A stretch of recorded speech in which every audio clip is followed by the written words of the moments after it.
Once upon a time, in a small village at the edge of a grand city, there lived a boy named Leo. His hands were rough from working in the fields, and his clothes were patched and worn. But his heart? Oh, his heart was full of dreams. Each morning, Leo would walk to town to sell fruits from his family's orchard. And every day, like clockwork, he'd see her, Elena. She'd glide through the market in a carriage, her golden hair catching the sunlight like threads of silk. Elena was the daughter of the wealthiest man in the city, living in a mansion with marble floors and chandeliers that sparkled like stars. Leo never dared to speak to her. How could he? He was just a poor boy, and she was a girl who lived in a world he could only imagine. But fate, as it often does, had other plans. One afternoon, a storm rolled in. The sky turned dark, and rain poured like heaven was weeping. Elena's carriage broke down on the muddy road, and her driver went to find help.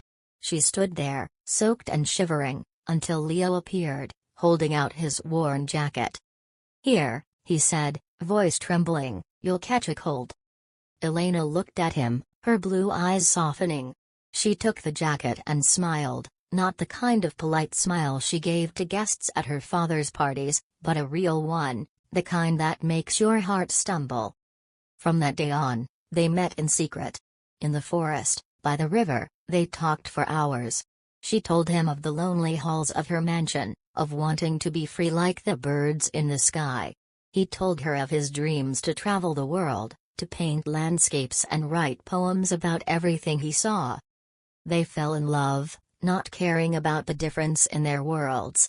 But love, as powerful as it is, can't always silence the voices of others. Elena's father discovered their meetings and forbade her from seeing Leo. He sent guards to keep her inside the estate, and Leo, heartbroken, returned to the orchard, believing he'd lost her forever. Weeks turned to months.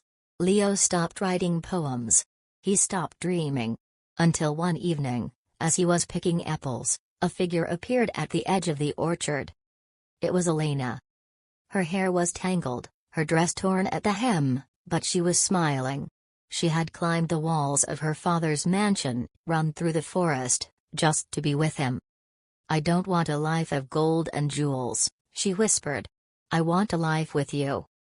Leo took her hand, and together they ran, past the village, past the city, to a place where no one could tell them how to love. They built a small home by the sea, where Leo painted and Elena sang to the waves. They had nothing but each other, yet they felt like they had everything.